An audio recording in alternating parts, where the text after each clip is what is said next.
దేవుని యొక్క మహా ఉన్నతమైన కృపను బట్టి 2024వ సంవత్సరపు తొలి మాసం అంతా కూడా పూర్తి చేసుకుని సుమారుగా ఆఖరి వారంలోకైతే రావడానికి మన దేవుడు అద్భుతమైన కృపను అందించాడు. అందును బట్టి మన దేవునికి మహిమ కలుగును గాక. హల్లెలూయా.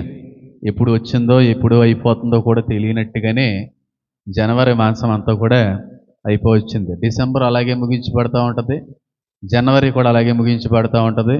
ఫిబ్రవరి నుంచి కొంచెం స్లో అవుతుంది, కానీ మొత్తానికి 3 వారాలు పూర్తి చేసుకుని 4వ వారంలో ప్రవేశించడానికి మన దేవుడిచ్చిన అత్యున్నతమైన కృపను బట్టి దేవుని స్తుతించబోతున్నే ఉన్నాను. సుమారుగా ఈ 3 వారాల్లో 6 పాత్రలను అయితే మనం పూర్తి చేసుకోగలిగాం. బైబిల్ అధ్యయనాల్లో, బైబిల్ పాత్రల యొక్క అధ్యయనాల్లో సుమారుగా 6 గురించి అయితే మనం మాట్లాడుకోగలిగాం. తండ్రి తల్లి గురించి మాట్లాడుకున్నాం, భార్య భర్తల గురించి, వాళ్ళకు పుట్టినటువంటి 3 సంతానం గురించి మాట్లాడుకున్నాం. అలాగే 3వ వాడైనటువంటి షేతుకు పుట్టినటువంటి మనవడు గురించి, ఒక కుమారుడు గురించి కూడా మనం మాట్లాడుకోవడానికి దేవుడు అత్యున్నతమైన కృపను అందించాడు. ఈ రోజున మనం ధ్యానించుకోబోయేటువంటి వ్యక్తి 7వ పాత్ర అని అంటున్న ఒక మాటలో చెప్పాలంటే శపించబడినటువంటి వ్యక్తి, శపించబడినటువంటి వంశానికి సంబంధించిన వ్యక్తి అంటాను. ఇంకా బాగా అర్థం అవ్వాలంటే కయ్యను చేసినటువంటి తప్పిదాన్ని బట్టి వంశం అంతా కూడా శపించబడింది అని అన్నాను. ఆ వంశం వర్ధిల్లలేదు, ఆ వంశం అనేది విస్తరించబడలేదు. ఆ వంశం అనే దానికి ఆటంకాలు హద్దులతో వాళ్ళ వంశం అంతా కూడా ముగింపులోకి వచ్చేయడం అయితే జరిగింది. అయితే కయ్యను చేసిన పాపాన్ని బట్టి శాపాన్ని పొందుకున్న వంశంలో ఆఖరి వ్యక్తి, ఆ వ్యక్తి గురించినటువంటి పరిశీలన ఈ రోజున చేయాలనుకుంటున్నాను. షేతు వంశం ఏమో దేవుడు మూలంగా ఏర్పరచబడింది, ఏర్పాటులో ఉంది, కొనసాగింది, విస్తరించబడింది. చాలా అద్భుతమైన రీతిలో షేతు వంశాన్ని దేవుడు వాడుకున్నాడు. కానీ కయ్యను వంశాన్ని దేవుడు వాడుకోలేదు. ఎందుకంటే వాళ్ళు తప్పిపోయారు కనుక, ఇష్టానుసారమైన జీవితంలో వాళ్ళు అలవాటు పడిపోయారు కనుక, దేవునికి విరోధమైనటువంటి కార్యకలాపాలు చేయటం వల్ల దేవుని యొక్క ఉద్దేశాలు నెరవేర్చుకోలేకపోయారు కనుక దేవుడు ఆ వంశాన్ని వదిలిపెట్టేశాడు. ఆ వంశం అంతా కూడా శపించబడింది. ఆ శపించబడ్డానికి కారణమైన వ్యక్తే కయ్యను. ఆ కయ్యను వంశంలో శపించబడినటువంటి ఆఖరి వ్యక్తి, 7వ తరంలో వచ్చినటువంటి వ్యక్తి ఎవరన్నా ఉన్నారంటే లెమెక్కు. చెప్పండి, లెమెక్కు. షేతు వంశంలో కూడా లెమెక్కు ఉన్నాడు. అయితే ఆ లెమెక్ గురించి మాట్లాడలేదు. ఈ లెమెక్కు శపించబడిన వంశంలోంచి వచ్చినవాడు, కయ్యను వంశవళి నుంచి వచ్చినటువంటి వ్యక్తి. అయితే ఈ లెమెక్ గురించినటువంటి విషయాన్ని ఇదేనా ప్రధానమైన ప్రాముఖ్యమైన విషయంగా నేను ఎంచుకుని తెలియపరచడానికి నేనైతే ఇష్టపడుతున్నాను. శపించబడిన కయ్యను వంశంలో ఆఖరి వ్యక్తి. ఈ వ్యక్తి 2 పెళ్లి చేసుకున్నాడు. ఆ ఇద్దరికి కూడా ఇద్దరు పిల్లలు పుట్టారు. అయితే అక్కడి నుంచి ఆ వంశం ఏమైపోయిందో ఎవరికి తెలియదు. ఆ వంశం అంతా కూడా అంతరించిపోయింది. ఇంక వంశం అంతా కనబడకుండా పోయింది బైబిల్లో. అంటే శపించబడింది కనుక. వాస్తవానికి జరిగిన విషయం ఏంటి అని ఆలోచన చేస్తే ఆదికాండము 4వ అధ్యాయము, ఆదికాండము 4వ అధ్యాయము 23, 24 వచనాలు కానీ మనం చదివినట్టయితే లెమెక్ యొక్క ఆవేదన, లెమెక్ యొక్క శాప కారణం, లెమెక్ యొక్క బాధ అంతా కూడా చోట కనబడుతూ ఉంది. ఎవరైనా త్వరగా చదవడానికి ప్రయత్నించండి. లెమెక్కు తన భార్యలతో ఓ ఆదా, ఓ సిల్లా, నా పలుకు వినండి. లెమెక్కు భార్యలారా, నా మాట ఆలకించండి. నన్ను గాయపరిచినందుకే ఒక మనిషిని నేను చంపాను. నన్ను దెబ్బ కొట్టినందుకే ఒక యవనస్తుని కూడా నేను చంపాను. 7 అంతలు ప్రతిదండన కయ్యను కోసం అయితే వచ్చిన ఎడల లెమెక్కు కోసం 77 అంతలు వచ్చును అని అనేను అనే మాట ఆ చోట కనబడుతుంది. ఎవరు మాట్లాడుతున్నారంటే కయ్యను వంశంలో ఆఖరి వ్యక్తి, 7వ తరంలో వచ్చిన వ్యక్తి లెమెక్కో. కయ్యీనికి ముని ముని ముని మనవడన్నమాట. ఆ వ్యక్తి భార్యలిద్దరిని కూడా కూర్చోబెట్టి మాట్లాడుతున్నటువంటి విషయం, కయ్యీను చేసిన పాపాన్ని బట్టి 7 శాపం అనేది వస్తే, నేను చేసినటువంటి పాపాన్ని బట్టి 77 శాపానికి నేను అర్హుడను అనేటువంటి మాట భార్యలతో చెప్పుకుంటూ బాధపడుతున్నటువంటి వ్యక్తి యొక్క జీవితం లెమెక్కో అనేటువంటి వ్యక్తి యొక్క జీవితం. మీ అందరికీ కూడా ఒక సందేహం అనేటువంటిది వచ్చి ఉండాలి. లెమెక్ అంత తప్పు ఏం చేశాడండి? లెమెక్ అంత ఘోరాతి ఘోరమైనటువంటి పాపం ఏం చేశాడండి? ఆయన అంతటా ఆయనగానే శపించుకుంటున్నాడేటండి? భార్యలతో తను చెప్పుకున్నటువంటి తప్పిదాన్ని తెలియజేస్తూ బాధపడవలసినంత అవసరత ఏమొచ్చిందండి? కయ్యీని కంటే పాపం ఏమన్నా ఈ లెమెక్ అనేటువంటి వాడు చేశాడా?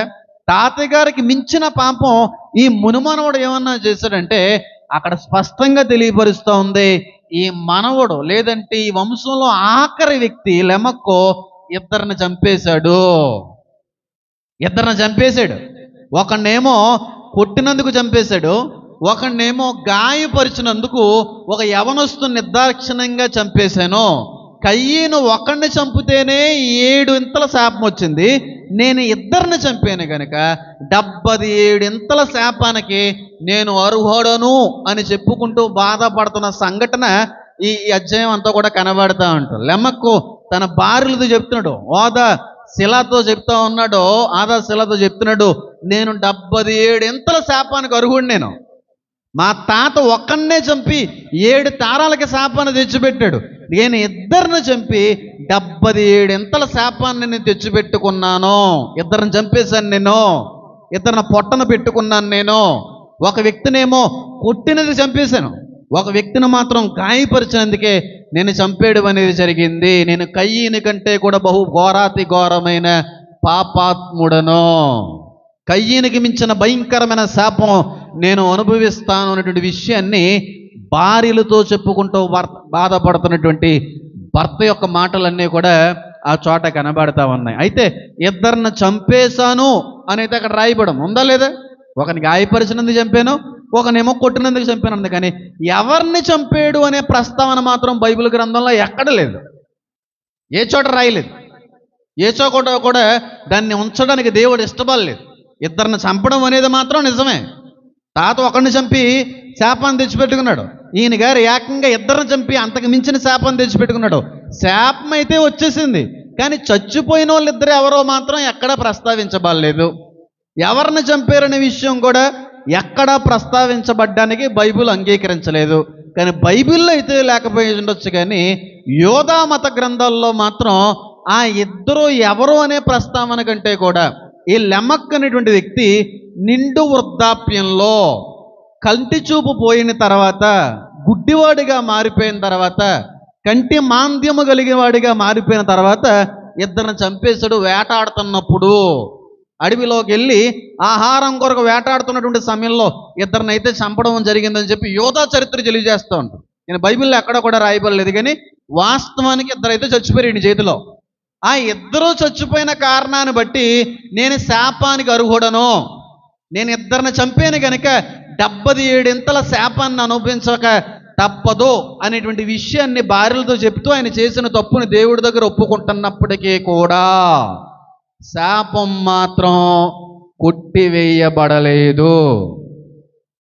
ఒప్పుకున్నాడు, చేసిన తప్పును ఒప్పుకున్నాడు, చంపేసినటువంటి కారణాన్ని ఒప్పుకున్నాడు, అనవసరంగా ఇద్దరిని పొట్టన పెట్టుకున్న అందువల్ల ఈరోజు నేను శాపగ్రస్తుని అయిపోయాను అనేటువంటి విషయాన్ని ఒప్పుకున్నప్పటికీ కూడా శాపం మాత్రం ఆ వ్యక్తి కుటుంబంలో నుంచి ఏం చేయలేదు, తొలగిపోలేదు.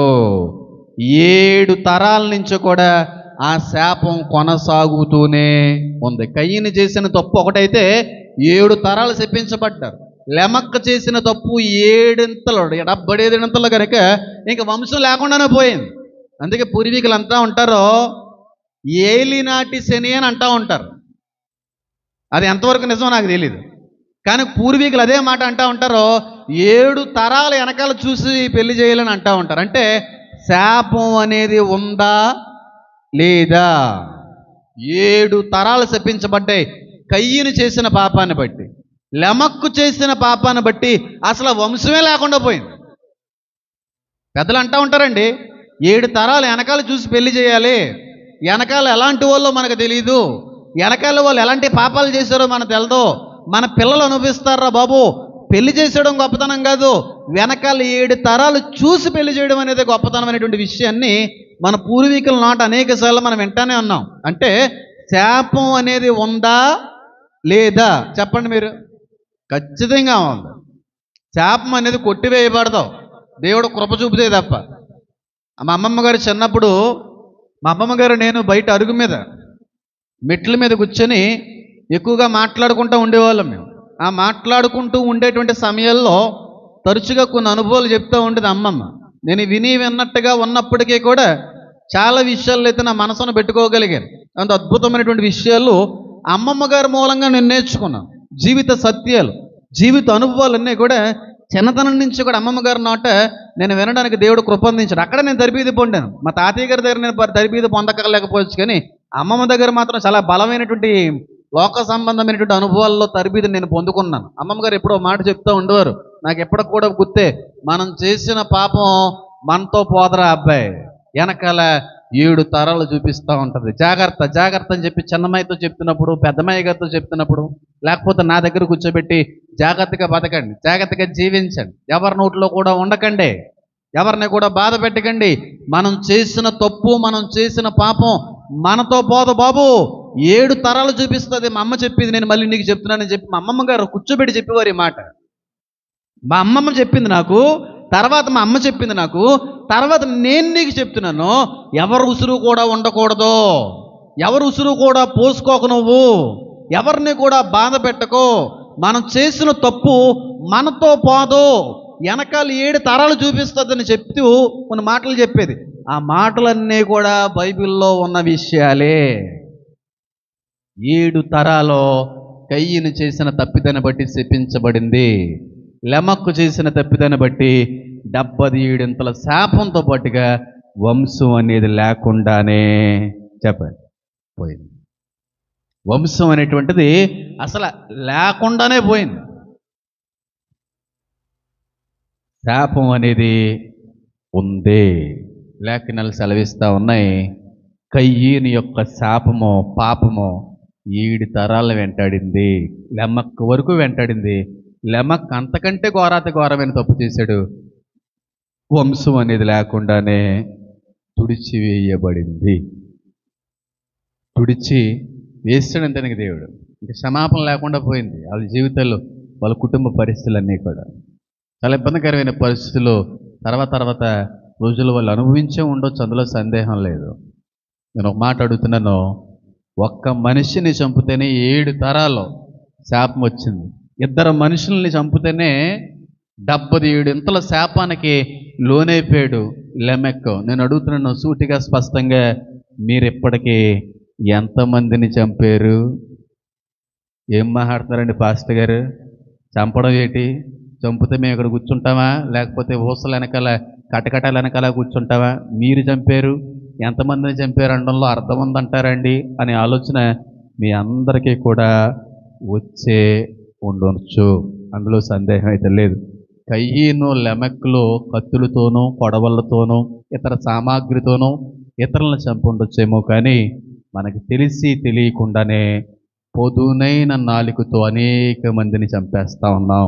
జాగ్రత్త, శపించబడతాం మనము. నిస్సందేహంగా ఈ మాటను నేను చెప్పడానికి ఇష్టపడుతున్నాను. కత్తులు కటారాలు అవసరం లేదు. నీ నోటి మాటను బట్టి ఒక వ్యక్తి మరణిస్తూ ఉంటాడో అది శాపంగా మారిపోతుంది. సందేహం లేదు ఇంకందులో. నేను నిజంగా చెప్తున్నాను, మనకు తెలియకుండానే చాలామంది మన నోటి మాటలను బట్టి హత్య చేసిన వారిగా మనం ఉన్నాము. అందుకే యేసుక్రీస్తు ప్రభువు ఒక మాట అంటాడు, నీ సహోదరుడిని వ్యర్థుడా అని పిలిచిన మరుక్షణమే నరకాగ్నికి నువ్వు లోనైపోతావో.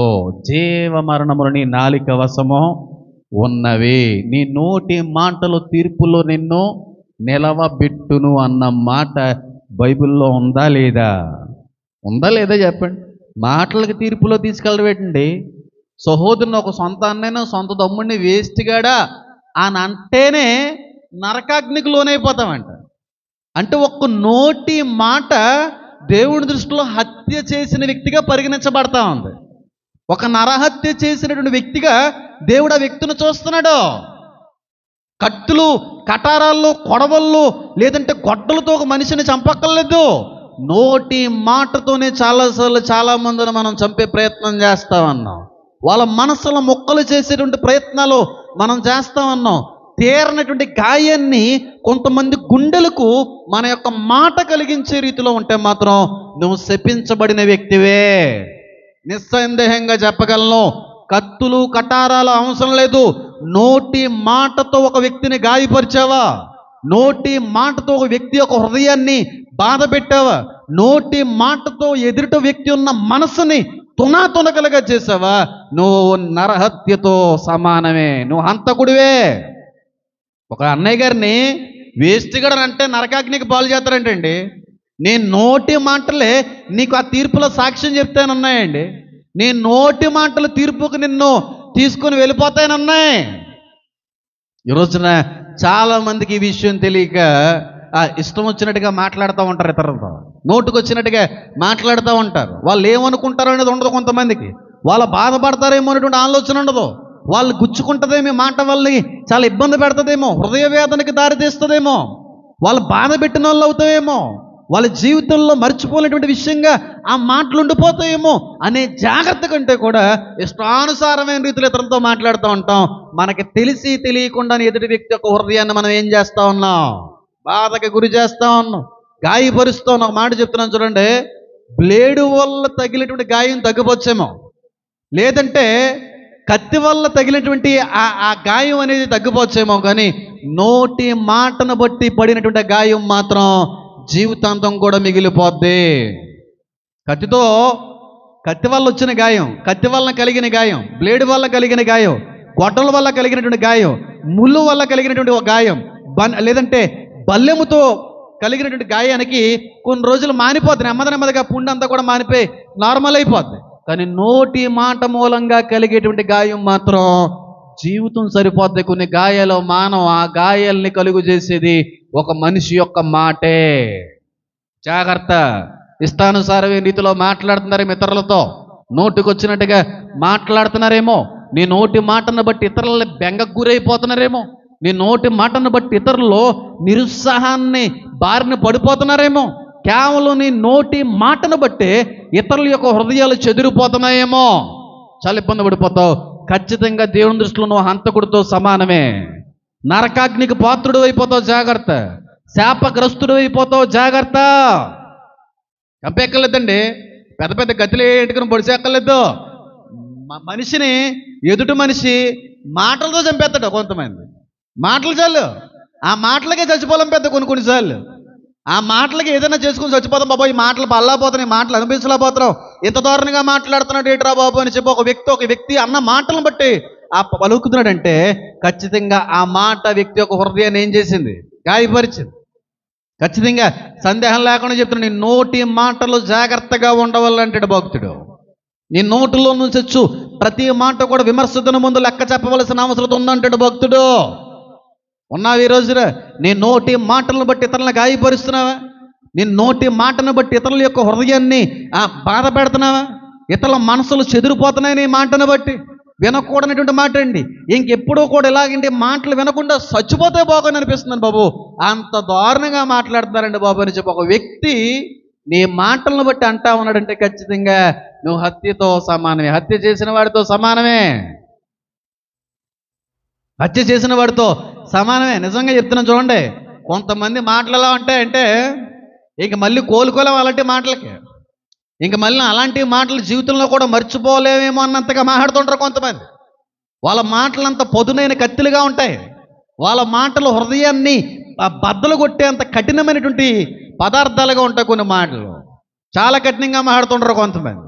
ఇంకా వాళ్ళకి అసలు వివేకం ఉండదు, విచక్షణ జ్ఞానం ఉండదు, ఇంకిత జ్ఞానం ఉండదు అనుకుంటాను. ఇష్టానుసారమైన రీతిలో మాట్లాడేస్తూ ఉంటారు ఇతరులతో. ఇష్టానుసారమైన రీతిలో ఇతరులను తిట్టేటువంటి ప్రయత్నాలు చేస్తూ ఉంటారు. ఇష్టానుసారమైన రీతిలో ఏదో మాటతో ఇతరులను ఇబ్బంది పెట్టే ప్రయత్నమే. కానీ ఆ మాట నేను తీర్పులోకి నిలబెడతాదని గమనించుకోగలుగుతున్నావా? ఒక మాటను బట్టి ఒక వ్యక్తి గాయపరచబడ్డాడంటే ఖచ్చితంగా లెక్క చెప్పవలసిన అవసరం ఉంది. లెక్క చెప్పవలసిన అవసరం ఉంది. మాట్లాడుతున్నావా ఈ రోజున? నోరు ఉంది కదా అని చెప్పి అందరి మీద పడిపోతున్నావా? నోరు ఉంది కదా అని చెప్పి నా నోటికి అద్దు అదుపు ఏమీ లేదన్నట్టుగా ఇష్టానుసారమైన రీతిలో బూతుల పురాణంతో ఇష్టానుసారమైనటువంటి పదాలను ఉపయోగిస్తూ ఒక వ్యక్తి యొక్క హృదయాన్ని బాధపెట్టే వ్యక్తి అయితే మాత్రం లేఖనాలు సెలవిస్తున్నాయి, చాలా చాలా శాపానికి అర్హుడు అయిపోయినట్టే నువ్వు, శాపగ్రస్తుడివే నువ్వు, నిస్సందేహంగా చెప్పగలను. పెద్ద పెద్ద ఏం చేయక్కర్లేదండి. భార్యలు కొన్నిసార్లు భర్తలు అంటూ ఉంటారు, శాతకానోడా ఎందుకు పనికి వస్తావరా, తిను తొంగోవడం తప్ప ఎందుకు పని చేయవరా అన్న ఒక్క మాటకి భర్త చచ్చిపోలేదు పెద్ద తెలుసా. ఎందుకు పనికొస్తారా శాతకానుడా, తినడం తొంగోవడం తప్ప ఎందుకు పనికొస్తా నువ్వు, ఓ పని చెయ్యు, ఒక వ్యాపారం చెయ్యు, ఒక వ్యవసాయం చెయ్యు, ఏం చేస్తున్నావు అంటే నువ్వు వండి పెడుతుంటే తిని పెడుతున్నావు అంటే శాతకానుడు వే నువ్వు మగోడు వేటే అని అన్న మాటకి మగోడు చచ్చిపోవాలని పెద్ద తెలుసా. మగోడు చచ్చిపోవాలని పెద్ద భార్యలు అంటున్న మాటలకి చాలామంది భర్తలు చచ్చిపోవాలనిపిస్తూ ఉంటుంది కొన్నిసార్లు. చేతకానుడురా నువ్వు, వేస్ట్ గాడురా అన్న మాట మగోడిని బాధ పెట్టదంటారండి. కుండు లోతుల నుంచి వస్తుంది దుఃఖం.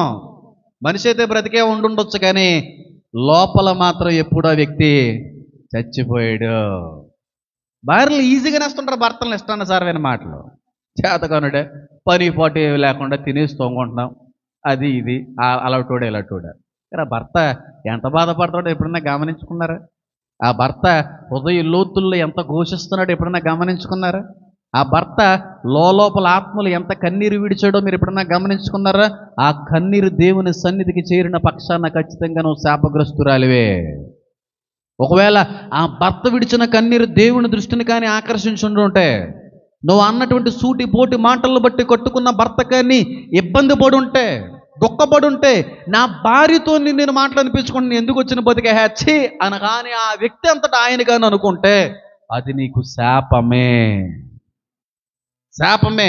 నిస్సందేహంగా చెప్తాను ఈ మాట ఎన్నిసార్లు అయినా సరే. భార్యలారా మీ భర్తలకు లోబడని అన్నాడండి. భర్తలను శపించమనలేదు, భర్తలు తిట్టమనలేదు, చేతకానోడు అని చెప్పి అనమనలేదు బైబిల్లో ఎక్కడా కూడా. కానీ చిన్న మాటే కానీ ఎదుటి వ్యక్తిని ఎంత బాధ పెడుతుంది అనేటువంటి విషయాన్ని తెలుసుకోకుండా మనం అనేస్తూ ఉంటాం కొన్నిసార్లు. నిజమే, కొంతమంది భర్తలు పని పాటలు లేకుండా ఇంట్లో కూర్చుంటూ ఉంటారు. అంత మాత్రాన కట్టుకున్న వ్యక్తులు అలాంటి మాటలు అనడానికి నీకు మనసు ఎలాగొస్తుందమ్మా? బయట వ్యక్తులు అన్నారంటే దానికి అర్థం ఉంటుంది. ముఖం తెలియని వ్యక్తులు మన భర్త గారిని ఏదన్నా అన్నారంటే దానికి అర్థం ఉంటుంది.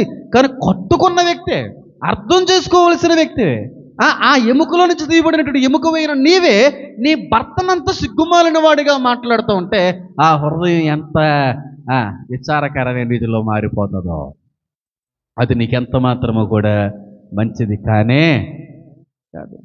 బయటలో అనేసి కట్టుకున్న పిల్లలు కూడా అనేస్తే కొంతమంది భర్తలు ఏమైపోవాలండి, బయటోళ్ళు అలాగంటారు, కట్టుకున్న భార్యలు కూడా అలాగే అంటూ ఉంటారు. తినేసి తొంగోవడం తప్ప దేనికి పనిచేయం. చేతకానోడా అన్న మాటకే మగోడు చచ్చిపోలంపెద్ది. నువ్వు ఎందుకు పనికొస్తావరా అన్న మాటకే మగోడు చచ్చిపోలంపెద్దండి. నా బతుకు చెడ, నా భార్యతో అనిపించుకుంటానేట్రా బాబు, నా బతుకు నా పిల్లలతో అనిపించుకుంటానేట్రా, ఇలాంటి బ్రతుకు ఉండడం ఎందుకని చెప్పి దేవుణ్ణి తీసేసుకోని కూడా అడుగుండొచ్చేమో కొంతమంది. ఎప్పుడూ కూడా నీ భర్తను బాధ పెట్టేటువంటి మాటల మూలంగా నీ భర్త హృదయాన్ని గాయపరిచేటువంటి భార్యగా మాత్రం ఏ రోజు కూడా ఉండమాకో. అది ఎంతవరకు కూడా నీకు మంచిది, నీ బిడ్డలకు ఎంత మాత్రమో కూడా మంచిది కాదు. నీ నోటి మాటలను బట్టే అనేక మంది చనిపోతున్నారు హృదయానుసారమైన రీతిలో.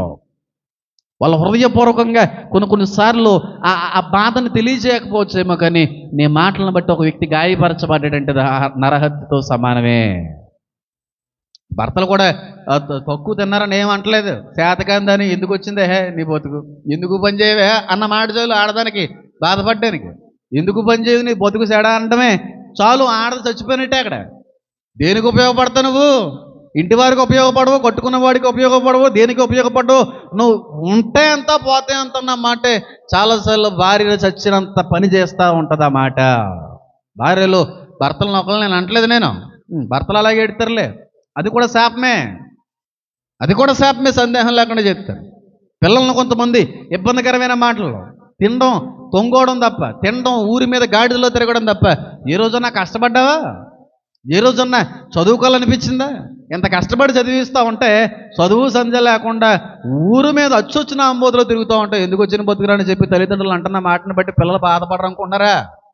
ఖచ్చితంగా బాధపడతారు. ఖచ్చితంగా హృదయ లోతుల్లో నుంచి వాళ్ళు ఘోషిస్తూ ఉంటారు. నిజమే కదా. అందరూ తల్లిదండ్రులను చూసుకున్నారు. నా తల్లితోనే నేను మాటలనిపించుకుంటున్నాను, నా తండ్రితోనే నేను మాటలనిపించుకుంటున్నాను.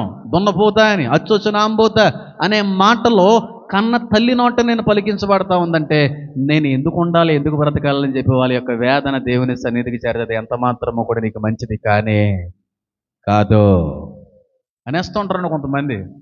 పిల్లల్ని ఈజీగా నోరు ఉంది కదా, దున్నపోతు, అచ్చొచ్చు రాంబోతు, తిని దొంగోవడం తప్ప ఏం ఉండదు, తెచ్చిదేవి లేదు, తండ్రి గారి కష్టం మీద బతకడమే, తెచ్చిదేవి లేదు, ఇంట్లో వాళ్ళందరూ కూడా కూర్చొని తినడమే అన్న మాటను బట్టి పిల్లలు హృదయాలు గాయపరచబడతాయి. ఆ మాటను బట్టి వాళ్ళు నరక యాతన పడతారేమో. ఆ మాటను బట్టి నువ్వు శాపగ్రస్తురాలవని చెప్పి అనుకుంటున్నావా? లేఖనాల్లో స్పష్టమైన రీతిలో తెలియపరుస్తున్నాయి. పొరపాటును కూడా నీ నోటి మాటను బట్టి ఒక వ్యక్తిని ఏం చేయొద్దు, చంపొద్దు.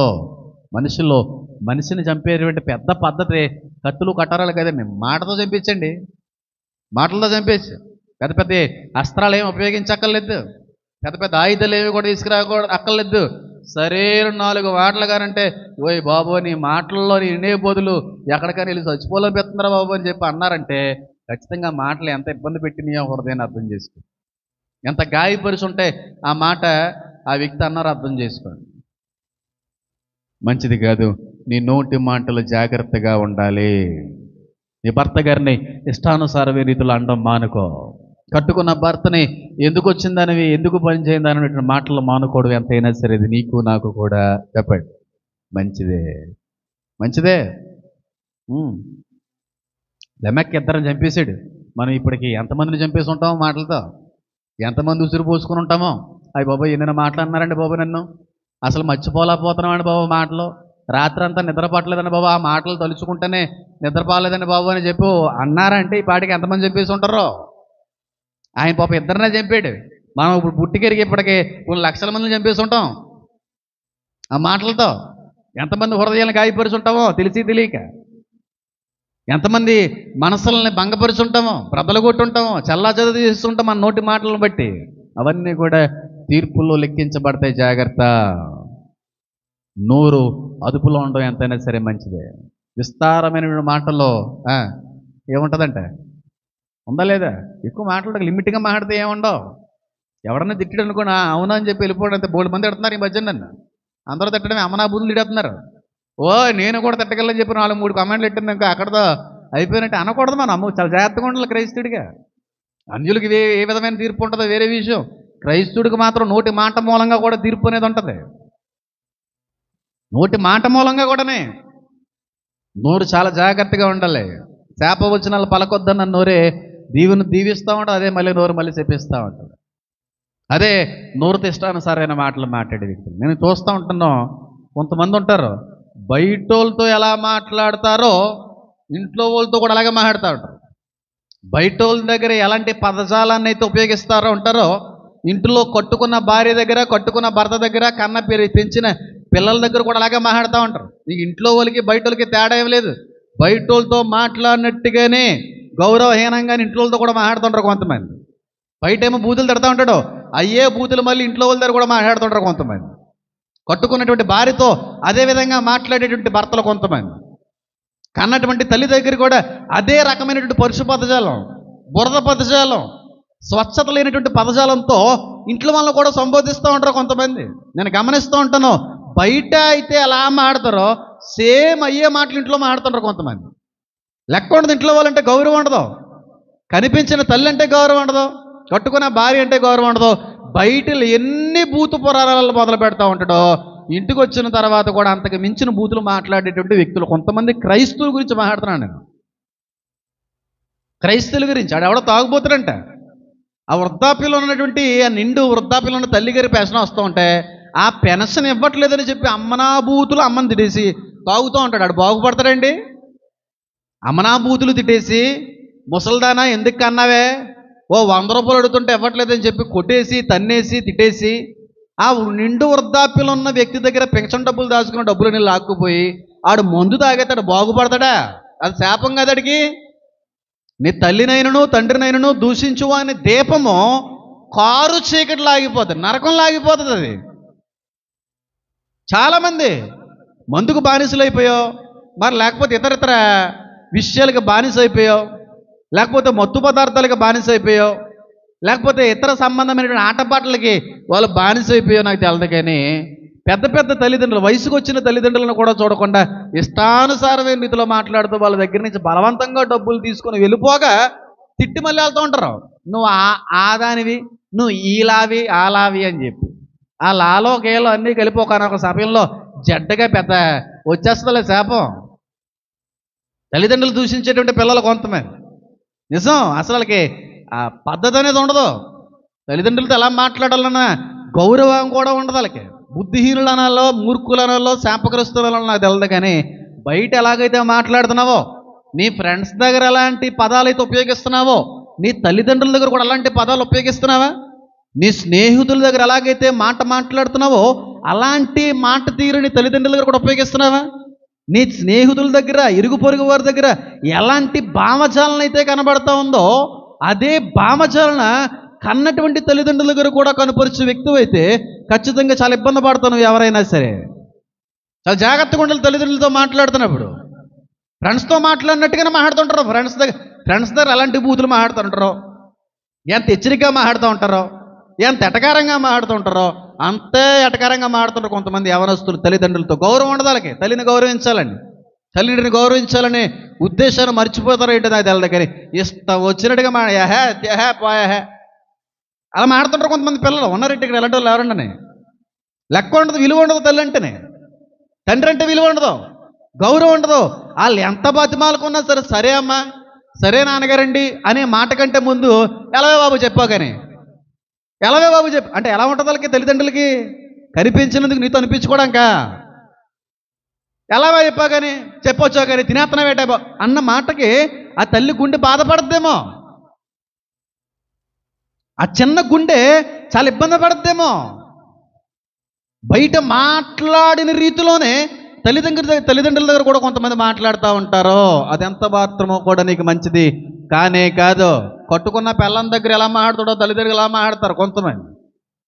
పిల్లంతో మాట్లాడినట్టుగా తల్లితో మాట్లాడుతున్నట్టు ఎలా కుదురుతుందండి? లెక్క ఉండదండి. చాలా విలువ ఉండదు పిల్లలకి చెప్తున్నా, చాలా జాగ్రత్త.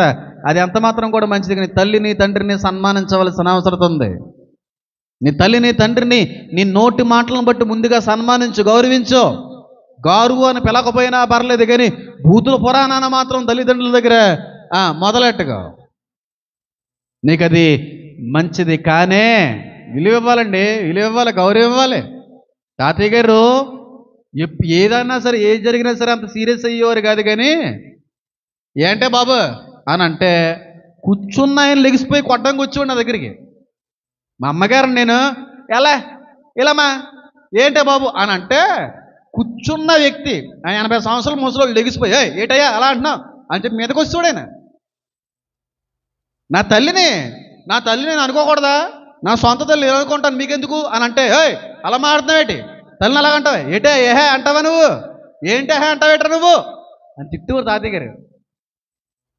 ఏంటేహే అంటావేటయ్యా తల్లిని పట్టుకొని, ఏటే అంటావేట్రాయా మీ తల్లిగారిని పట్టుకొని అని చెప్పి తాతగారు సీరియస్ అయ్యేవారు. ఇప్పుడు తల్లిదండ్రులు అలా ఉన్నారా? చిన్నపిల్లలు కదండి అలాగే అంటారండి. చిన్నపిల్లలు చిన్న వయసులో ఉన్నప్పుడు బూతులు ఆడుతూ ఉంటారు. తల్లిదండ్రులు ఎంత ముడిసిపోతుంటారు. భలే ఆడతాడు పిల్ల కదండి, పిల్లే పెద్ద అయిన తర్వాత ఆడతాడు గట్టిగాని. వీళ్ళు అలవాటు చేస్తారు ఈ పనికి బలి తల్లిదండ్రులే. ఆ ఇంట్లో పిల్లల దగ్గర మాట్లాడకూడనటువంటి మాటలు కొన్ని ఉంటాయి. అలాంటి మాటలను ఉపయోగిస్తూ ఉంటారు. ఆ పిల్లల గ్రాస్పింగ్ పవర్ ఎక్కువ ఉంటుంది, వెంటనే తీసుకుంటారు అలాంటి పదాలను. అడెవడో అలా నాన్న అన్నాడంట, డాడీ లాకొడకా అన్నాడంట. ఎక్కడినవా నాయనా? అదే మమ్మీ రాత్రి మిమ్మల్ని అంటున్నారు కదా అన్నదంట. ఏంటి రాత్రి వీళ్ళ అమ్మగారు నాన్నగారు తిట్టేస్తుంది, బూతులని వినేసాడు. పొద్దున అమ్మ అన్నది కాబట్టి నేను అనాలనుకున్నాడు. ఎట్టో లాకొడకని తిట్టాడు తండ్రిని. ఎక్కడన్నారో ఎవరు నేర్పారంటే అమ్మ తిట్టింది కదా, అమ్మ అన్నది కదా నిన్ను అంటున్నాడు అంటాడు. పిల్లల ముందు అలాంటి మాటలు, పిల్లల ముందండి, పిల్లలతో తెలియక కొన్ని మాట్లాడుతాడు. అలాంటి మాట మాట్లాడకూడదు. అదేంటి ఆ మాటలు ఎక్కడ నేర్చుకుంటున్నావు నువ్వు? అలాంటి మాటలు మాట్లాడుతున్నావు. స్కూల్లో ఏమైనా మాట్లాడుతున్నారు అంటే మీ స్కూల్లోకి వచ్చి మీ టీచర్తో చెప్తాను జాగ్రత్త అని అనకపోగా ఎంత బాగా మాట్లాడుతున్నాడో, చిన్నవాడే కదండి ఇంకానమ్మా ఇంకాను బాగుంది అని అంటది. పెద్ద అయిన తర్వాత ఇటు పెద్ద బూతుల పురాణంలో ప్రెసిడెంట్ గారు అయిపోతాడు ఇటు. అయిపోతున్నావా బూతులు తిడుతుంటానే పిల్లలు తిడుతుంటేనే చిన్న తెలిసి తెలియని వయసు కదండి, పిల్లలు కదండి అని చెప్పి అయిపోతుంటారు తల్లిదండ్రులు. ఆ బూతులు తిడుతున్నప్పుడు తెలిసి తెలియని వయసులో అలాంటి మాటలు నేర్చుకున్నప్పుడు 4 గట్టిగా పీకు, పెద్ద అయిన తర్వాత లైన్లోకి వస్తారు. అంతేగాని అయిపోయి భలే అంటున్నారా ఇంకా తిట్టరే. కొంతమంది తల్లిలు మరీ దరిద్రం, తిట్టు డాడీని తిట్టరే, అమ్మని తిట్టు ఇంకా తిట్టు అంటే ఆడు తిట్టేస్తా ఉంటాడు, లైస్ అయిపోతా ఉంటారు. పిచ్చోళ్ళారా, పెద్ద అయిన తర్వాత నిన్ను తిట్టేదాడు, మొత్తం ఊరోళ్ళందరినీ తిట్టేంత ప్రమాదకరమైన ఆయుధంగా మారిపోతాడు. అది నీకు మంచిది కానీ కాదో. జాగ్రత్తగా ఉండండి అమ్మా. నోటి మాటలను బట్టి తీర్పులో నిలబడవలసిన అవసరం ఉంటుంది. లెమెక్కు ఆయుధాలతో ఇతరులిద్దరిని చంపేసి ఉండొచ్చు, మన పొదునైన నాలుకలతోనే చాలామంది ఇతరులను ఏం చేస్తున్నాం, చంపేస్తున్నాం, బాధ పెడుతున్నాం.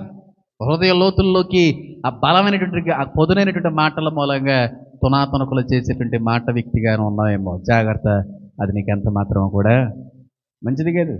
జాగ్రత్తగా ఉండాలి. మాటలను బట్టి ఇతరులు హతమార్చబడతా ఉంటారు, మాటలను బట్టి ఇతరుల్లో గాయపరచబడతా ఉంటారు. మనం మాట్లాడే మాటను బట్టి ఇతరులు కానీ కన్నీరును విడిచారా, ఆ మాటను బట్టి బెంగ పెట్టుకున్నారా, ఆ మాటను బట్టి నిరుత్సాహపడ్డారా, అది నీకు శాపమే. అందులో సందేహం లేదు. చాలా జాగ్రత్తగా మాట్లాడండి. క్రైస్తులే బూతులు మాట్లాడుతున్నారు. ఈ మధ్యన చూశాను కదా, యూట్యూబ్లోకి వెళ్ళిన తర్వాత పాస్టర్లే బూతులు మాట్లాడేసుకుంటున్నారు. ఒకడి మీద ఒకడు బూతుల పురాణం. అయ్యి బాబు ఏం మాట్లాడుతున్నారు బాబు, ఇక్కడ ఎలా చెప్తున్నారు మళ్ళీ వాక్యం అనిపించింది నాకు. బూతులు, పచ్చిబూతులు.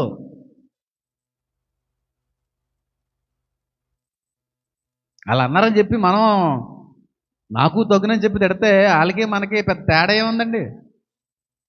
రియాక్ట్ అవ్వకూడదు, కొన్ని వాటికి రియాక్ట్ అవ్వకూడదు. నోరు జాగ్రత్త, నీ నోటి మాట జాగ్రత్త. నీ మాటను బట్టి ఒక వ్యక్తి బాధపడితే, నీ మాటను బట్టి ఒక వ్యక్తి గాయపరచబడితే, నీ మాటను బట్టి ఒక వ్యక్తి నిద్రలేనటువంటి రాత్రులు గడపగలిగే పరిస్థితుల్లోకి వెళ్తే, ఆ వ్యక్తిని చాలా ఇబ్బంది పట్టావు, నువ్వు దాన్ని అనుభవించక తప్పదు. నిజం చెప్తున్నాను. తల్లిదండ్రులు అనేవాళ్ళు, భార్య భర్తలు అనేవారు, లోకంలో ఇష్టం వచ్చినట్టుగా మాట్లాడేవాళ్ళు. వీళ్ళందరూ ఒక ఎత్తి అయితే, కొంతమంది ఏకంగా ఈ మాటల్లో దేవుడి మీదే ఉపయోగించే వాళ్ళు కూడా ఉన్నారు. ఇష్టం వచ్చినట్టు మాట్లాడుతున్నారు దేవుడిని. మీరు చూస్తూ ఉండొచ్చు. మన ఫీల్డ్లోకి వచ్చిన తర్వాత యూట్యూబ్లో మీరు చూస్తున్నారు కనుక ఎలా మాట్లాడతారంటే అలా మాట్లాడుతున్నారండి. ఒక మనిషి ఉండి ఇతర మనుషుల మీద మాట్లాడకూడని మాటలు మాట్లాడడం వల్లవే అది శాపం, పాపం అంటున్నాడు. అలాంటిది ఒక మనిషి సృజించినటువంటి దేవుని కానీ దూషిస్తే ఆ మాటలు ఇంకెంత ఘోరమైన శాపంగా మార్చేస్తాయి. చూడండి ఎంతమంది ఎంత దారుణంగా, దరిద్రంగా దేవుని ఉద్దేశించి మాట్లాడతారంటే అంత దారుణంగా మాట్లాడుతున్నారు. పచ్చి బూతులు. మనిషిని కాదు, దేవుని తిడుతున్నారు. చెక్కముక్కల దేవుడు ఒకడో, శవాలను ఒకడో, ఎడారి మతం అనేమి ఇంకొకడో. వాడికి భయం ఎత్తలేదండి, వాళ్ళకి తెలియదు కదా. ఒకటే నాకు ఈ మధ్యన ఇందులోకి వెళ్ళాం కాబట్టి యూట్యూబ్లో కొంచెం ఫ్రీక్వెంట్గా ఎక్కువగా ఉంటున్నాను కనుక ఎవరాలంటో బాగా అర్థమైంది నాకు. అర్థమైన తర్వాత దేవుణ్ణి ఎంతగా తిడుతున్నారో, ఎంత పరుష పదజాలను ఉపయోగిస్తున్నారో చాలా బాగా అర్థం చేసుకున్నాను నేను. వాటిని బట్టి నేను ఎప్పుడు కూడా గాయపడుతుంటాను, బాధపడుతుంటాను. ఇంకెన్ని వినాలయ్యా బాబు, ఎన్ని చూడాలయ్యా బాబు. నన్ను మాటలంటూ ఉంటే మనసు తట్టుకోలేకపోతా ఉంది. అలాగని చెప్పి మాకు శాంతిని సమాధానాన్ని ఇచ్చి వెళ్ళిపోయావు నువ్వు. అందరిలాగా అందరి దేవుళ్ళని ఏదన్నా అంటే చంపేయండి, తల్ల తీసేయండి అన్నటువంటి దేవుడు కాదు నువ్వు. నా శాంతిని మీకు అనుగ్రహించుచున్నాను అనేటువంటి మాట తెలియపరిచి వెళ్ళినటువంటి దేవుడివి నువ్వు. నీ శత్రువు ఎదుట ఒక చంపకాన్ని చూపిస్తూ ఇంకో చంప చూపించమన్న దేవుడు నువ్వు. నీ శత్రువుని ప్రేమించమన్న దేవుడివి. కానీ ఎంతకాలం భరించాలి ఈ మాటలు, ఎంతకాలం పడాలి? నన్ను మాటలంటూ ఉంటే ఇంకెంతకాలం చూసి చూన్నట్టుగా ఊరుకోవాలని చెప్పి బాధపడతా రాత్రి పడుకుంటున్నటువంటి సమయంలో ఇంకా ఆపేస్తున్నాను ఫోను. పడుకుందాం అనుకున్న సమయానికి లాస్ట్ అండ్ ఫైనల్గా ఒక ఫోటో ప్రత్యక్షమైందండి. అది ఎవరు పెట్టుకున్నారో తెలియదు కానీ ఆ స్క్రోల్ చేస్తున్నప్పుడు ఆ వాట్సాప్లో సంథింగ్ ఎందులో చూసినది. ఆ మాట, ఒక్క మాటను బట్టి దేవుడు మాట్లాడాడు. వెంటనే కూలైపోయాను. మనదైన రోజు వచ్చినప్పుడు మనది కాని మాటలన్నీ కూడా కనుమరుగైపోతాయని ఉంది. ఎవరో మంచి పదం, పద్యమా లేకపోతే కోట్ నాకు తెలియదు. మనదైన రోజు వస్తుంది, అప్పుడు మనవ కాని మాటలన్నీ కూడా కనుమరుతాయి. మనదైన రోజు ఒకటి ఉంది కదా, ఎవరెవరు ఎన్నెన్న మాటలు అంటున్నారో కూడా వాటన్నిటి బట్టి కూడా తీర్పు తీర్చే రోజు ఉంది, మనం చూసే రోజు ఉంది కదా. ఆ రోజు వరకు ఎదురు చూడని అంటే దేవుడు, ఆ రోజు వరకు ఎదురు చూడరా. ఈ రోజు నన్న మాట్లాడుతున్నారని చెప్పి నువ్వేమి ఎక్కువగా ఫీల్ అవ్వడంలో తప్పేం లేదు. బాధపడకో, ఉంది నీకు ఆ బాధ ఉంది, నీకు ఆ రోషం ఉంది, నన్ను మాటలంటుంటే నువ్వు తట్టుకోలేకపోతున్నావు. కానీ ఒక రోజు అయితే ఉంది, మనల్ని అన్నవారి మాటలన్నిటికీ కూడా లెక్క చెప్పవలసిన రోజు. అప్పుడు చూద్దిగా నువ్వు ఎలాగుంటుందో. అన్నెన్ని మాటలు అంటున్నారు మన యేసేని, ఇష్టానుసారమైన రీతిలో మాట్లాడతారు. ఒక మనిషి అయ్యిండు, ఒక మనిషిని అలాంటి మాటలు మాట్లాడితేనే నరకాగ్నికి పాత్రుడైపోతా అంటున్నారు. అలాంటిది ఒక సాదా సీత ఎంతలో ఉండి అంతలో కనుమరుగైపోయేటువంటి ఆవిరి లాంటి మనిషి సర్వసృష్టికి ఆధారమైన దేవుని అనే మాట్లాడుతుంటే ఆ మాటలు వాళ్ళని తీర్పులోకి తీసుకురావు, రియాక్ట్ అవ్వకూడదు అంటున్నారు. చాలా దారుణంగా అంటున్నారు. ఎంత అసహ్యంగా మాట్లాడుతున్నారంటే అంత అసహ్యంగా మాట్లాడుతున్నారు, ఎంత అవమానకరంగా మాట్లాడుతున్నారంటే అంత అవమానకరంగా మాట్లాడుతున్నారు. కొంతమంది లైవ్తో నేను కనెక్ట్ అవుతున్నాను కనుక నాకు తెలుస్తాయి. చాలా దారుణంగా మాట్లాడుతున్నారు. మనకి ఎక్కడి నుంచో రక్తం పొంగిపోతున్నప్పటికి కూడా మనం ఏం అనకూడదు, అంతే వాళ్ళని నోరు మూసుకొని ఉండాలి. ఎందుకంటే టైం ఉంది, ప్రతిదానికి టైం ఉంది కనుక ఆ టైం వచ్చినప్పుడు ఎవరెవరు ఎన్నెన్ని మాటలు అన్నారో ఆ మాటలను బట్టి తీర్పు తీర్చే దేవుడి దగ్గర మనం ఉంటాం, చూస్తాం ఖచ్చితంగా.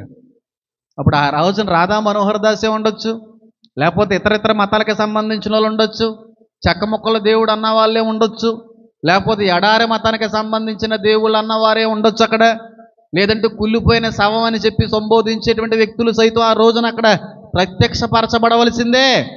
ఆ సమయంలో దేవుడు తీర్పు తీరుస్తుంటే మనకు వచ్చే ఆనందం మరొక రకంగా ఉంటుంది. ఇక్కడ బాధగానే ఉంటుంది ఆ మాటలను బట్టి, ఇక్కడ చాలా ఇబ్బందిగా ఉంటుంది ఆ మాటలను బట్టి, ఇక్కడ చాలా తట్టుకోలేనంతగానే ఉంటుంది. కానీ ఒక రోజు ఉంది ఖచ్చితంగా మాత్రం కొంతమందిని నాశనానికే దేవుడు ఏర్పరిచాడంట. బైబిల్లో ఉంది, నాశనానికే ఏర్పరిచాడంట. నాశనానికి అప్పచెప్పడానికి, నాశనానికి కొరకు ఏర్పరిచిన వాళ్ళు ఉన్నారు కొంతమంది. వెయిట్ చేద్దాం, బాధపడకండి, కన్నీళ్ళు విడవండి దేవుని సన్నిధిలో. ఇంకెంతకాలం పడతావు మా కోసం ఆ మాటలో. ఒకప్పుడు మా కోసం రక్తాన్ని చిందించావు, ఈ రోజున రక్తం చిందించిన తర్వాత కూడా అన్యం పుణ్యం తెలియనటువంటి నీ మీద అన్ని అభాండాలు వేయించేటువంటి వారిగా మేము ఉన్నాం. మా బట్టి మాటలు పడుతున్నావయ్యా, మా బట్టి దోషక పాలవుతా ఉన్నావయ్యా, మా బట్టి చాలా దారుణమైనటువంటి బూతులను సైతం నువ్వు పడవలసి వస్తూ ఉంది, కేవలం మా వల్లే కదా అని చెప్పి ఏడవండి. ఇలాంటి వాడి కొరక నువ్వు ఈరోజు నిన్ను పడుతున్నావునైనా, ఇలాంటి వారి కొరకు ఇన్న నువ్విస్తున్నావునైనా, ఇలాంటి వారి కొరకు తండ్రి ఇన్ని బూతులు నువ్వు ఈ రోజున పడ్డానికి కూడా నువ్వు ఇష్టపడుతున్నావు అని చెప్పి ఆయన దగ్గర ఏడండి. ఎవరో అన్నాడని ఫీల్ అవ్వకండి, ఎవరి కోసం ఆయన అలా పడుతున్నాడో అర్థం చేసుకోండి, ఎవరి వల్ల అలాంటి నిందలైన అనుభవిస్తున్నాడు అనేది జ్ఞాపకం చేసుకోండి. నాకు చాలా మంచిది కదా అది. ఇంకోలు రాధా మనోహర్ దాసు, ఇంకో దాసు లేదంటే ఇంకోలు అని కాదు, కానీ ఇలాగ నిన్న మాటలు దేవుని ఉద్దేశించి వాళ్ళు అంటా ఉంటే నాకు కనబడిదాలు కాదు, వాళ్ళు వెనకాల వచ్చే పిల్లలు కనబడతా ఉంటారు.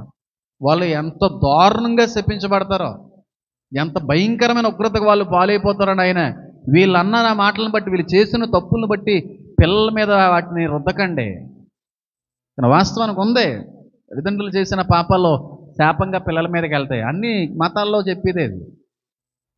పిల్లలే కనబడుతుంటారు, నలిగిపోతారు ఆ పిల్లలకి, భయం ఎత్తలేదు వాళ్ళకి అసలు జ్ఞానం ఉంటే అసలు ఆ మాటలు అనబుద్ధి అవుతుంది, ధైర్యం సరిపోదు. మనం చేసే తప్పులు సగం మన పిల్లలకి శాపాలుగానే వెళ్తూ ఉంటాయి, అది మాత్రం గమనించుకోండి.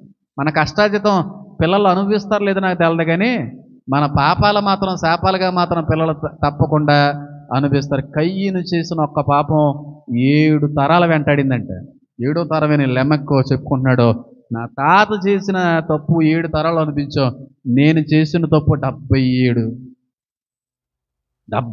వంతు శాపాన్ని అనిపిస్తాం మేము. మంచిది కాదు. ఎవరిని కూడా నోటి మాటను బట్టి ఏం చేయకండి, గాయపరచకండి. చాలామంది అంటున్నారు, పాస్టర్లు అనేవాళ్ళు పాస్టర్లు అంటున్నారు, దేవుడు అనేవాళ్ళు దేవుడిని అంటున్నారు, క్రైస్తవ్యాన్ని అనేవాళ్ళు క్రైస్తవ్యాన్ని అంటున్నారు, ఇష్టం వచ్చినట్టుగా. ఇష్టం వచ్చినట్టుగా. అమెరికా దేవుడు అనే వాళ్ళు అమెరికా దేవుడు అన్నారు. దానికి కూడా మనం సమాధానం ఇచ్చాం. మరి అంతా మీకు ఆ దేవుడు అన్నప్పుడు మరి ఈ దేశంలో ఎందుకు ఉంటున్నారా, పొండహ వేరే దేశానికి అంటున్న వాళ్ళు కూడా ఉన్నారు నా కమెంట్లో. నువ్వెవడా బాబు నా చెప్పడానికి, నా దేశంలో నేనుంటాను, నాకు ఆ స్వాతంత్రత ఉంది, నాకు డెమోక్రటిక్ కంట్రీ ఇది, డెమోక్రసీ ఉంది, రాజ్యాంగం ఉంది, మాకు ఇచ్చారు పెద్దలు. వెళ్ళిపోవాలి కదా అలాంటప్పుడు. మరి ఇస్రాయల్ నుంచి వచ్చిందా కాబట్టి అక్కడికి వండే, ఈ దేశంలో ఎందుకు ఉంటారని అంటున్నారు కొంతమంది.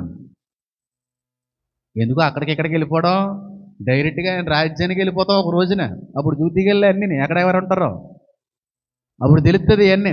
కానీ వాళ్ళకి తెలియట్లేదు దేవుణ్ణి అంత పరుష పదజాలంతో సంబోధించడాన్ని బట్టి ఎంత శాపానికి కోపాగ్నికి వాళ్ళు లోనైపోతారు. లేఖనాల్లో సెలవిస్తూ ఉన్నాయి, లెమెక్కు శపించబడ్డాడు.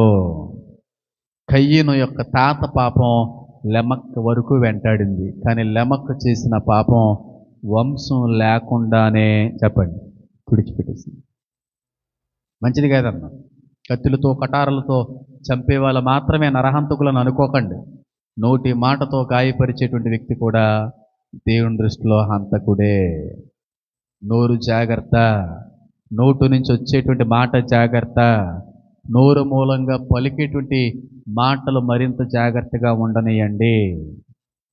నోరు ఉంది కదా, నోరు వేసుకుని పడిపోతాం మేము. మా నోరుతోనే ఎవరినైనా సరే జయించేస్తాం, మా నోట్లో ఎవరో కూడా ఉండలేరు, మా నోట్లో పడితే ఎవరన్నా సరే బూడిదైపోతారు, మా నోటు ముందు ఎవరో కూడా నిలబడలేరు, మా నోరంత పవర్ఫుల్, మేము మాట్లాడేవంటే ఎవరన్నా సరే పారిపోవాలి. ఇవన్నీ మాటలు మానేయడం మానేసి కొంచెం జాగ్రత్తగా ఉంచండి, ఆ నోరుని జాగ్రత్తగా ఉంచండి. అంతేగాని నోరు ఉంది కదా అని చెప్పి పిల్లాన్ని తిట్టేసి, నోరు ఉంది కదా అని చెప్పి భర్త గారిని తిట్టేసి, నోరు ఉంది కదా అని చెప్పి దేవుడిని తిట్టేసి, ఇరుగు పొరుగు వాళ్ళని తిట్టేసి నోరేసుకుని పడిపోతానన్నావు అనుకో, చివరి చేసి శాపానికి కూడా నువ్వు లోనైపోతావు. జాగ్రత్తగా ఉండాలి. భార్య అనేటువంటి మాటలు జాగ్రత్తగా ఉండాలి. భర్త గారితో మాట్లాడే సమయంలో జాగ్రత్తగా ఉండాలి. పిల్లలతో మాట్లాడేటువంటి సమయంలో మరింత జాగ్రత్తగా. పిల్లలు కలిగి ఉన్నటువంటి పెద్దవాళ్ళు అయితే చిన్నతనంలో అలాంటి తెలిసి తెలియని వయసులో ఇలాంటి పనికిమాలి మాటలు ఏమైనా మాట్లాడతారు అనుకోండి, 2 లెంపలు పీకండి, పీకి బుద్ధి చెప్పండి. అంతేకాని మురిసిపోకుండా నాన్న తిడుతున్నాడని అమ్మ తిడుతున్నాడని మురిసిపోతుంటారు. నాకు చాలా చండాలంగా అనిపిద్ది. నాకు తాతగారు కొట్టేవారండి, తిట్టేవారండి, లెగిసిపోయేవాడు నా ముసరుడు కుర్చీ మధ్యలో. ఏంటి అంటావేటయ్యా మీ అమ్మను పట్టుకొని. భయం వేసేది. ఆయన ఉన్నప్పుడు అమ్మతో చాలా జాగ్రత్తగా మాట్లాడేవాళ్ళు. మొత్తం కదా అలవాటు అయిపోయింది తల్లిగారితో. ఎప్పుడు కూడా మళ్ళీ అలా మాట్లాడడానికి నేను ప్రయత్నం కూడా చేయలేదు.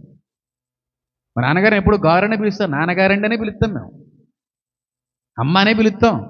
ఒరే గిరి అని పిలిచింది ఏమీ లేదు. మాకు నేర్పలేదు. నేర్పండి మీరు అలాగా. అంతేగాని నాన్న తిడుతుంటే ఇంకా తిట్టరా, ఇంకా తిట్టు, నేను అంటుంటే ఎలాగా మాట్లాడలేదు, నువ్వు తిట్టా, రాత్రి లేటుగా వద్ద నువ్వు తిట్టేసారి, నువ్వు కొట్టేసారి. ఇటు పిల్లలు నేర్పుతావా బాబుని తిట్టమని, నాన్నగారిని తిట్టమని పిల్లలు నేర్పుతావు నువ్వు? తాగేసి వస్తున్నాడు ఎంత చెప్పినా సరే ఎంటలేదు, నువ్వు తిట్టేసారి అని చెప్పి పిల్లలకు నేర్పిస్తూ ఉంటారు తల్లిదండ్రులు. తండ్రి గారిని తిట్టమని నేర్పుతావో కట్టుకున్న భార్యగా నువ్వు పిల్లలకు నేర్పుతావా? గట్టిగా తిట్టేమే, ఇంకో 4 ఎక్కువ తిట్టేమే, ఇంకో 4 ఎక్కువ తిట్టరే. నువ్వన్నా తిట్టాలి, నీ మాటలకైనా సిగ్గు రావాలి అడిగి. పిల్లల దగ్గర అనవలసినవి సిగ్గు రావాలని చెప్పి సొంత పిల్లల దగ్గర సొంత తండ్రి పరువు తీయడం కాదేది. తిట్టు అంటూ ఉంటుంది ఈ పిల్లం. మంచిది కాదు అది. నీకు నీ బిడ్డలకు కూడా అది ఎంత మాత్రమో కూడా మంచిది కాదు. కారు చీకటిలో ఆగిపోద్ది తల్లిదండ్రులని కానీ ఒక మాట అంటే. అలా అనడానికి ప్రోత్సహించేటువంటి తల్లులైతే తండ్రులైతే మరింత శాపగ్రస్తులు అయిపోతారు. జాగ్రత్త. వీలైతే మీ పిల్లల మూలంగా ఆ తల్లిని తండ్రిని దీవించమని అడగండి అమ్మా, ప్రార్థించమని అడగండి. తిట్లు నేర్పడం పెట్టండి, బూతులు నేర్పడం పెట్టండి పిల్లలకి. నాన్న బాగా తిట్టానంటావా, ఇటుగా వద్ద తిట్టాలా? ఆ రక్తం కాదు మనం పొందుకుంది, ఆ రక్త మాంసాల నుంచి కదా మనం వస్తా. పిల్లలతో తిట్టించేటువంటి తల్లిదండ్రులు అది ఎంత మాత్రము నీకు మంచిది కాదు, ఆ బిడ్డలకు కూడా ఎంత మాత్రం కూడా మంచిది కాదు. ఒక వ్యక్తి చచ్చిపోవడానికి కారణం కత్తిపోటు, వెన్నుపోటు కాదు, నోటి మాట మూలంగా వచ్చే పూటులు కూడా హృదయాలను ఏం చేస్తాయి, గాయపరుస్తాయి. గాయపరిచాడంటే అంతే, చంపేశాడంతే. గాయపరిచాడంతే, ఇట్టుంటాడా చంపేశాడు లేమక్క. గాయపరిచినందుకే చంపేస్తాను ఏమనొస్తున్నా అంటాడు. చాలా లోతైన అంశం అది. సమయం నేను చాలా పర్టికులర్గా తీసుకుంటున్నాను కనుక ఎక్కువ వెళ్ళట్లేదు నేను. గాయపరిచినందుకు కొట్టి చంపేశాడు.